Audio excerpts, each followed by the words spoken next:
की जय, भरत लाल की जय, लक्ष्मण लाल की जय, रामचंद्र की जय।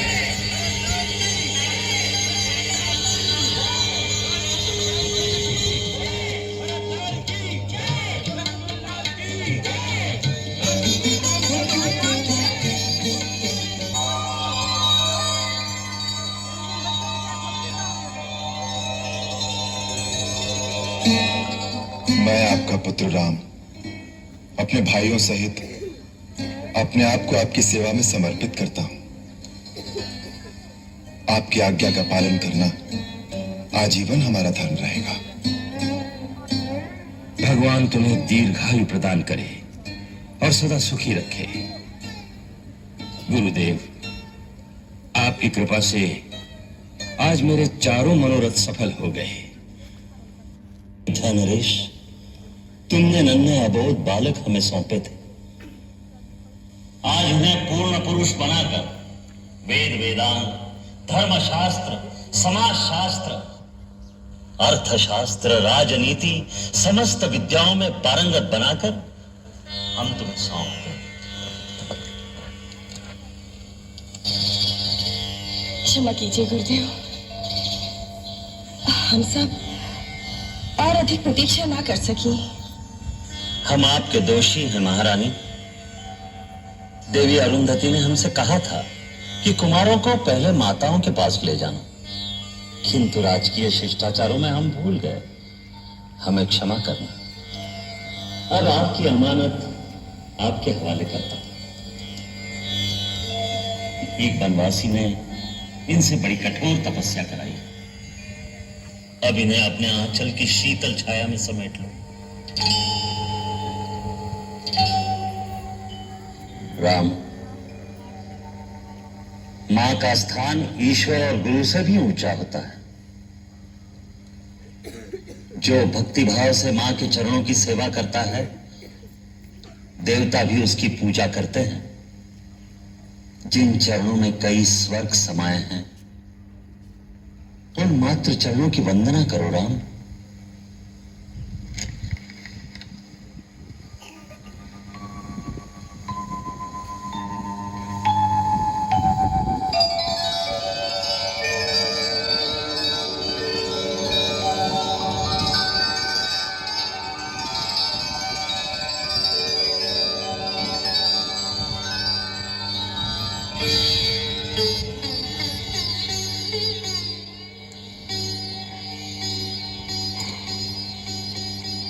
राम,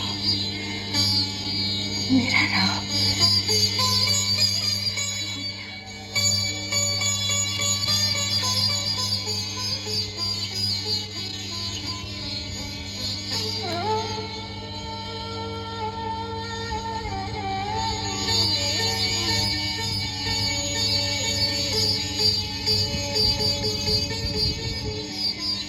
जुग जुग जियो, सदा खुश रहो।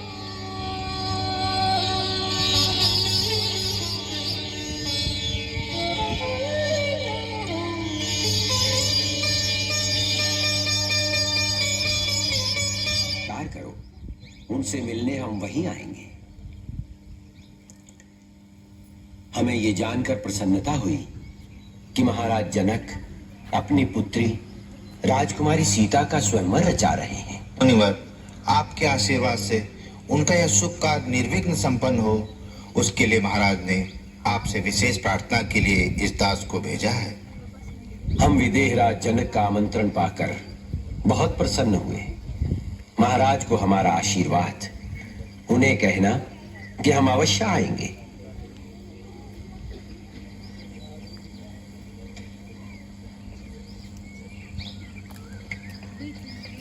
भैया, गुरुदेव आ रहे हैं। गुरुदेव,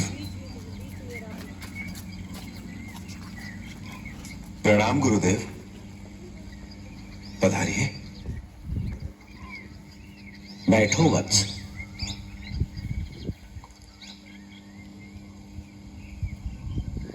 राम, हम तुमसे एक बात करने आए हैं। गुरुदेव, आपने क्यों कष्ट किया? मुझे बुला भेजते, मैं स्वयं आ जाता आपकी सेवा में। तुम्हारे पास आने में कष्ट नहीं, आनंद ही आनंद है राम। तात महाराज जनक के यहाँ से न्योता आया है। वो अपनी पुत्री सीता का स्वयंवर रचा रहे हैं, जिसमें उन्होंने हमें भी आमंत्रित किया है। हमारी इच्छा है कि तुम दोनों भाई हमारे साथ मिथिला चलो। राम, इस विषय में तुम्हारा क्या विचार है?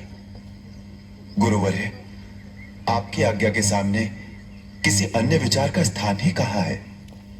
केवल आज्ञावश नहीं वत्स, हम चाहते हैं कि तुम भी उस ऐतिहासिक दृश्य का अनुभव करो जहां आर्यवर्त के हर प्रांत और हर प्रदेश के राजकुमार सीता को पाने के लिए अपना अपना बल, कौशल और पराक्रम दिखाने आएंगे। मुनिवर, स्वयंवर कर तो यही है कि राजकुमारी जिसे पसंद करेंगी उसी के गले में वरमाला पहना देंगी। फिर उसमें बल और कौशल दिखाने की आवश्यकता ही कहाँ है? इसलिए कि महाराज जनक ने सीता के विवाह के लिए एक कठिन शर्त रख दी है। शर्त? हाँ रघुनंदन, कई कारणों से ये स्वयंवर बड़ा अद्भुत होगा। पहला कारण तो ये कि सीता स्वयं ही एक अद्भुत कन्या है, और दूसरा कारण ये है कि महाराज जनक के पास भगवान शिव का एक अलौकिक धनुष है, जो शिव ने देवताओं को दिया था, और देवताओं ने जनक के पूर्वज महाराज देवराज के पास धरोहर रूप में रखा था। सीता को देवी कन्या मानकर महाराज जनक ने यह निश्चय किया है कि सीता का विवाह किसी साधारण मानव से नहीं हो सकता, और उन्होंने शर्त रख दी कि जो शूरवीर उस महान शिव धनुष को झुकाकर उस पर प्रतंचा चढ़ा देगा, उसी के साथ सीता का विवाह होगा। उसी चमत्कार को देखने के लिए तुम हमारे साथ मिथिला चलो, यही हमारी इच्छा है। अहो भाग्य। तो कल प्रातः ही प्रस्थान करेंगे। जो आज्ञा गुरुदेव।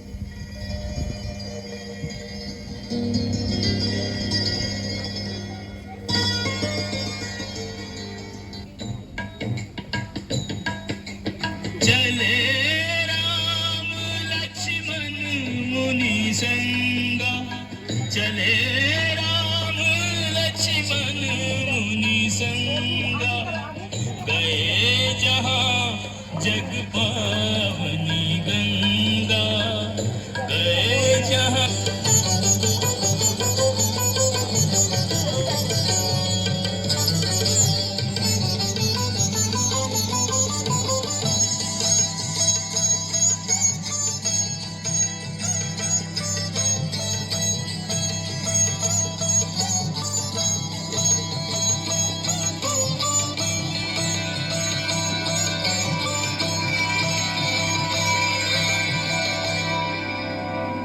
बड़े विशेष अतिथि लगते हैं।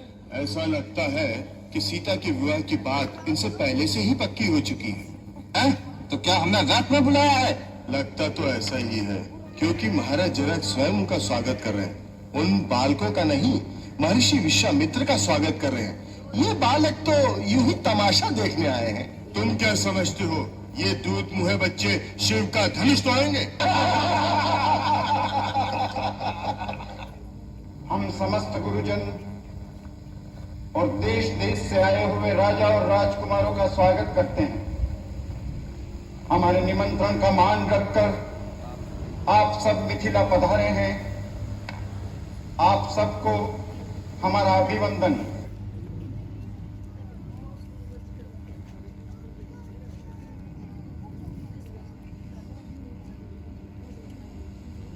महाराज, अब राजकुमारी सीता को सभा में बुलाना चाहिए।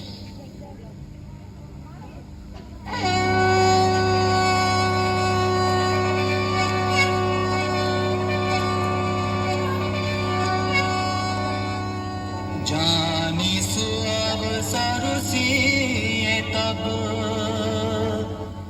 पठई जनक बोला, चतुर सखी सुंदर सकल, सादर चली लवाई। चली संग ले सखी सयानी, गावत गीत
की घोषणा करेंगे। सुने सुने, सर्वथा सुने, ये सर्वविदित है कि राजकुमारी सीता के विवाह की एक ही शर्त है कि जो शूरवीर शिव के इस दिव्य धनुष को उठाकर प्रतिज्ञा चढ़ाएगा उसी के साथ राजकुमारी का विवाह होगा।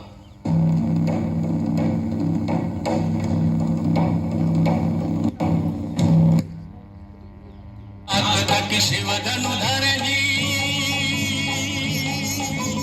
उठई न कोटि भांति बल करही, जिनके कछु विचार मन माही, चाप समीप महीपन जाही, तमकी धरही धनु मूढ़ नृप उठई न चलहि लजाई, मन उपाय भट बाहुबल अधिक अधिक गरुआई, दगई ने शंभु सरासनु कैसे, कामी वचन सती मनु जैसे,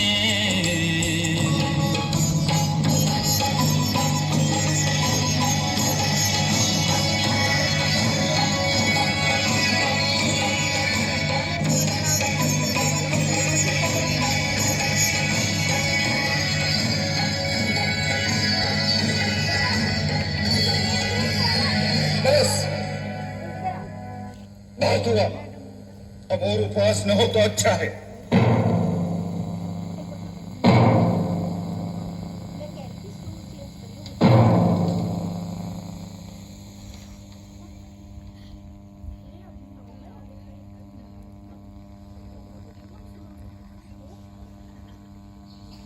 देश देश और द्वीप द्वीप के बड़े बड़े राजा और राजकुमार मेरा प्रण सुनकर इस स्वयंवर में आए हैं। मैं यह भी देख रहा हूं कि इस सभा में न केवल मानव बल्कि कई देव और दानव भी मनुष्य का रूप धर कर आए हैं, परंतु मुझे बड़े दुख से कहना पड़ता है कि अपने आप को परम पराक्रमी, रणधीर, शूरवीर कहलाने वाले इन सब लोगों की भीड़ में सच्चा वीर एक भी नहीं निकला।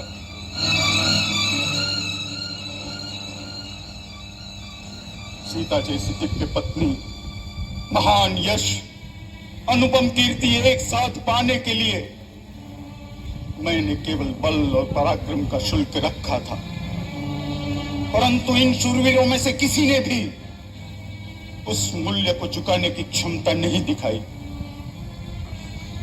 अरे शिव धनुष को झुकाने या चाक चढ़ाने की बात तो दूर, कोई उसे हिला भी नहीं सका।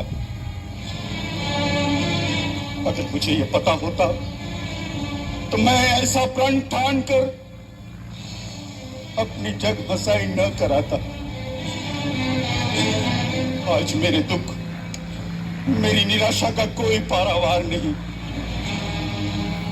अगर मैं ये प्रतिज्ञा तोड़ दूं तो कुल का कलंक कहलाऊं, पूर्वजों के सुकृत नष्ट करूं और मैं अपना प्राण रखूं तो मेरी पुत्री आजन्म कुंवारी रहेगी, उसका जीवन विफल करने का पाप मेरे सिर चढ़ेगा। आज निराशा के अथाह सागर में डूबते हुए मुझे चारों ओर केवल कापुरुष ही कापुरुष दिखाई दे रहे हैं। लज्जा के झुके हुए इनके चेहरे मुझे एक ही बात कह रहे हैं, जनक, लज्जा के मारे डूब मरो, क्योंकि आज ये धरती वीरों से खाली हो गई। बस महाराज बस, इतनी लज्जाजनक और अनुचित बात कहने से पहले आपको यह याद नहीं आया कि इस सभा में सूर्यवंशी रघुकुल नंदन श्री राम भी बैठे हैं।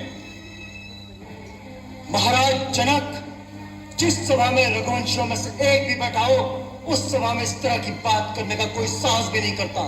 और आप तो रघुकुल नंदन श्री राम के सामने वीरता की चुनौती दे रहे हैं। आप इसका परिणाम जानते हैं? मुझे मेरे भैया के चरणों की सौगंध, अगर मेरे गुरु मुझे आज्ञा दें तो यह पुराना जीर्ण धनुष क्या चीज है। मैं पूरे ब्रह्मांड को गेंद की तरह उछालकर इस तरह पटकूं कि इसके टुकड़े टुकड़े हो जाएं। लक्ष्मण, मुझे क्षमा कीजिए भैया, मुझसे आपका अपमान नहीं सहा गया। मुझे आज्ञा दीजिए मैं महाराज जनक के अपमानजनक शब्दों का समुचित उत्तर दे सकूं। शांत शांत हो वत्स, अपने आसन पर विराजो।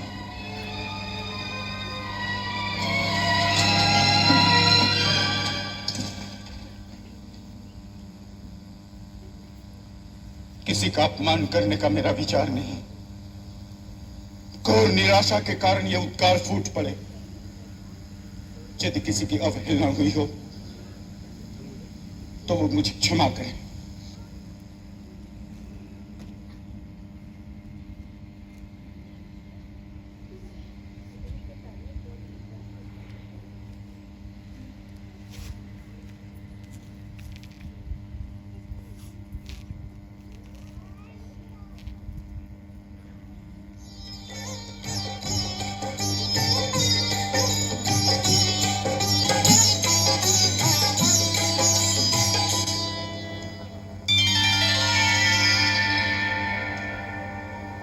राम विलोके लोग सब चित्र लिखे से देखी, चित ईसी कृपा यतन जानी विकल विसेखी।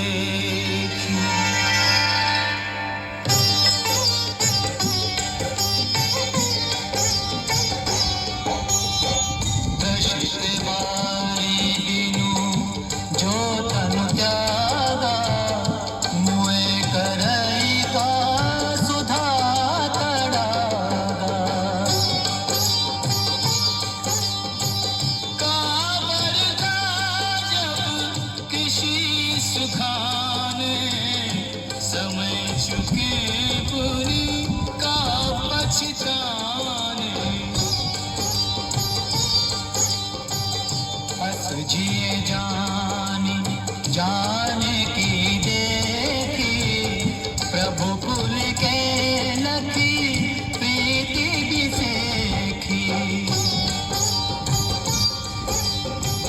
गुरु ही प्रणाम मन ही मन दीना, अति लाघव उठाए धनु लीना।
रघुकुल रीत सदा चली आई, प्राण जाए पर वचन न जाए।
पिया